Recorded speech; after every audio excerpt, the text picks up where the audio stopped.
జై హింద్, జై భారత్, జై శ్రీరామ్ ఫ్రెండ్స్. నేను మీ ఉదయ్ కిరణ్. Welcome to Chitragupt. భారత్పై ఉగ్రవాదులు ప్రతీకారం తీర్చుకునే దిశగా కనిపిస్తున్నటువంటి సూచనలు, అదేవిధంగా భారత్లో ప్రతీకారం మా లేకపోతే రక్తపాతమా?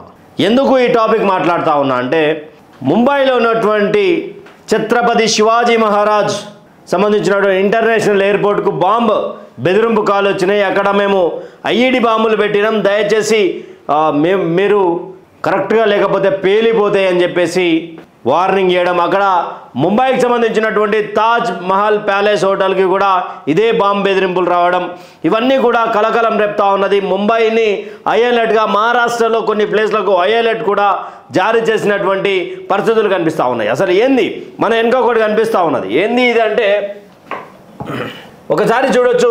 దీనికి సంబంధించినటువంటిదే, ఇగో ప్రతీకారమా రక్తపాతమా? ఎన్ఐఏ అధికారుల చేతిలో ఉగ్రవాదులు. ఎంతమంది ఉగ్రవాదులు అంటే ఇద్దరు.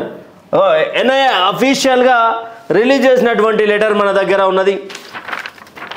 ఎన్ఐఏ అఫీషియల్గా రిలీజ్ చేసింది. దీంట్లో ఏం రాసుకొచ్చింది అంటే, NIA arrest two absconders in ISIS Pune sleeper module case from Mumbai airport, New Delhi 17th May 2025.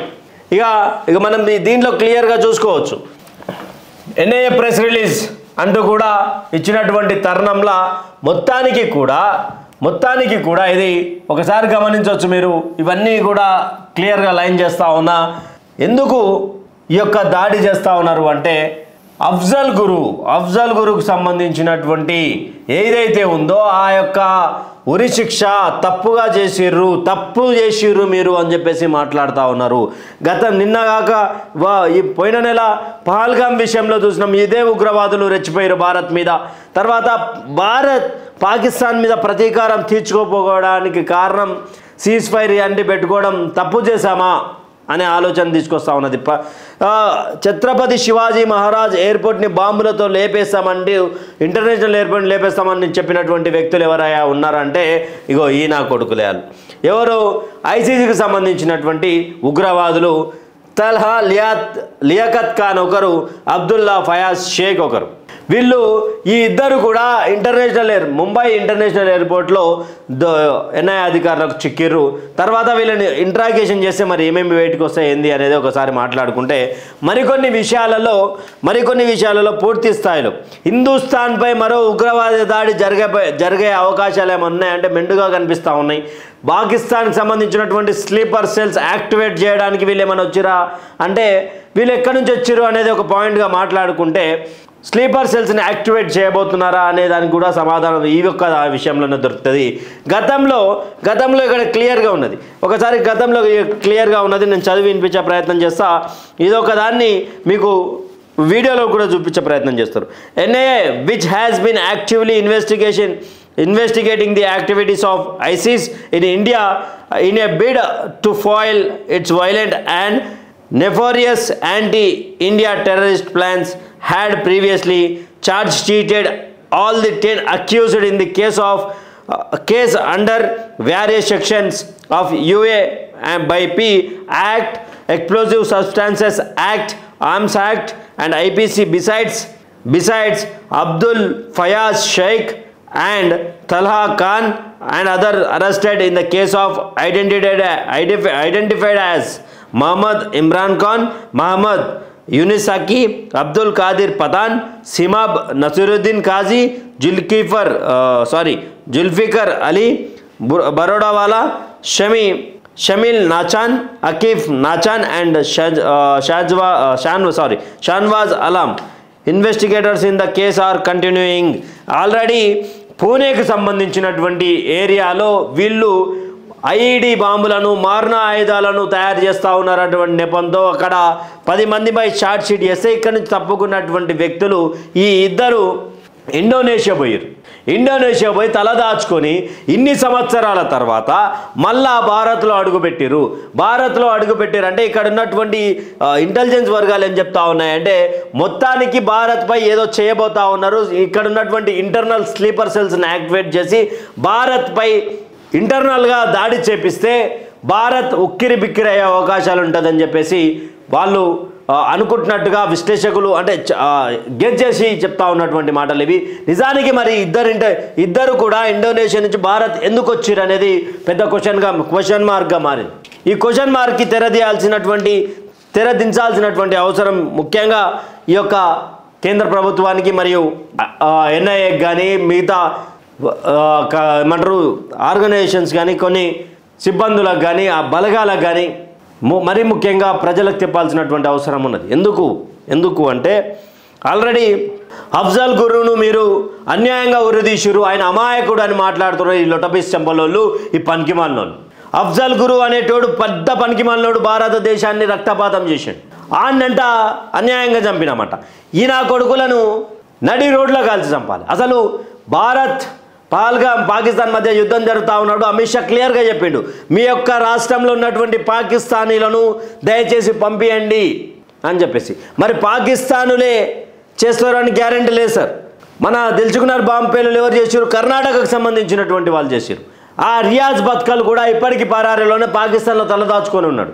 ఇలాంటి ఇంటర్నల్ స్లీపర్ సెల్స్ను కూడా కదం తొక్కి ఊచకోత కొయ్యాలి, లేకపోతే భారత్ ఉగ్ర దాడి ప్రమాదంలో ఉండొచ్చు. ఇంటర్నల్ స్లీపర్ సెల్ చాలా విమీనకరమైనటువంటి స్నేహపూర్వకంగా ఉండి ఎప్పుడైనా దాడి జరగవచ్చు.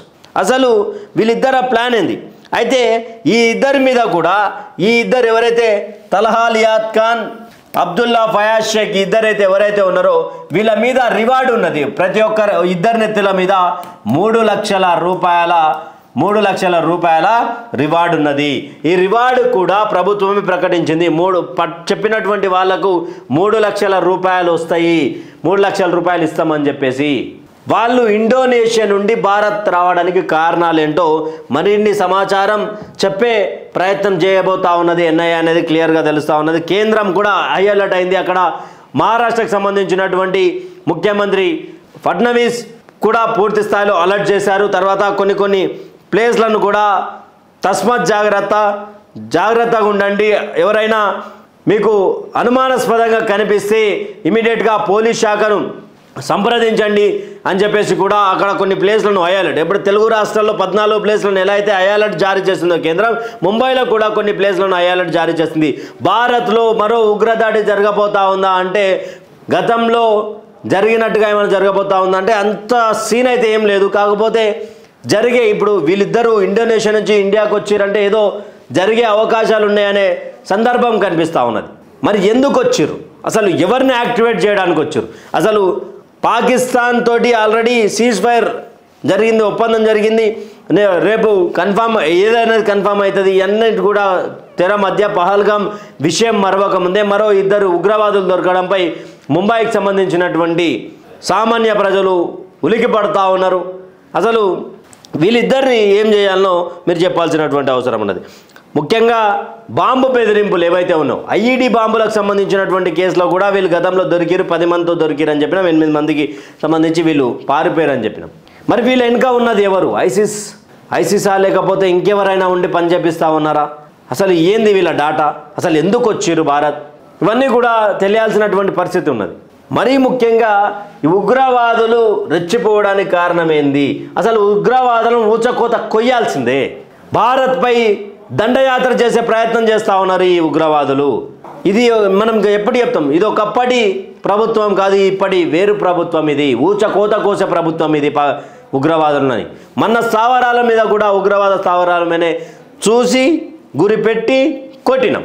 అదేవిధంగా ఇమ్మీడియట్గా ప్రతి ఒక్కరు కూడా అప్రమత్తంగా ఉండండి. ఏమైనా అనుమానాస్పదంగా కనిపించినా, ఎవరైనా అనుమానాస్పదంగా ఏదైనా వదిలేసి వెళ్ళిపోయినా ఇమ్మీడియట్గా మీరు పోలీస్ శాఖను సంప్రదించండి. సంప్రదించిన తర్వాత వాళ్ళకు కొన్ని డీటెయిల్స్ ఇచ్చిన తర్వాత మీకు ఇంకేమైనా డౌట్స్ ఉన్నా మీ ఫ్రెండ్స్కి అందరికీ ఈ వీడియో షేర్ చేయండి.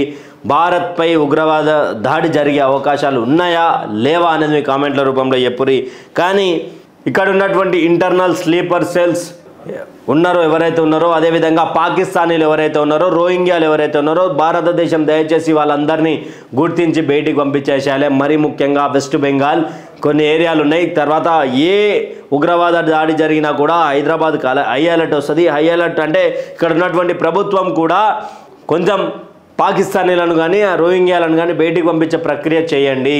ఇక్కడ ఉన్నటువంటి ఇక్కడే పుట్టి ఇక్కడే తిని ఇక్కడే ఉన్నటువంటి నా ముస్లిం సోదరులు ఇంత ఒడిగట్టారు అనే నమ్మకం. కానీ బయటి దేశం నుంచి వచ్చినటువంటి వాళ్ళని దయచేసి బయటికి పంపించేసేయండి. ఎందుకంటే ఎవరేం చేశారో ఎప్పుడేం చేశారో కూడా తెలియనటువంటి పరిస్థితుల్లో ఇప్పుడు ఉన్నాం. మరి దీనిపై కేంద్రం ఏం స్పందిస్తుంది? ఈ ఇద్దరు ఉగ్రవాదులను కూడా పట్టుకున్నటువంటి వైనంలా వాళ్ళ నుంచి ఎలాంటి డాటా బయటకు రాబోతా ఉందో దాని గురించి వెయిట్ చేసే ప్రక్రియ మొదలుపెట్టింది. దాని గురించి మరి ఇన్వెస్టిగేషన్ అయితే స్టార్ట్ చేసింది. వాళ్ళు ఇచ్చేటువంటి సమాధానాలు, వాళ్ళు ఇచ్చేటువంటి డాటా ఎలా ఉండబోతుందో మీ కామెంట్ల రూపంలో చెప్పురి. అసలు భారత్లో మరో ఉగ్రవాద దాడి జరుగుతుందా జరగదా? Thank you for watching and stay tuned with Chitragupta.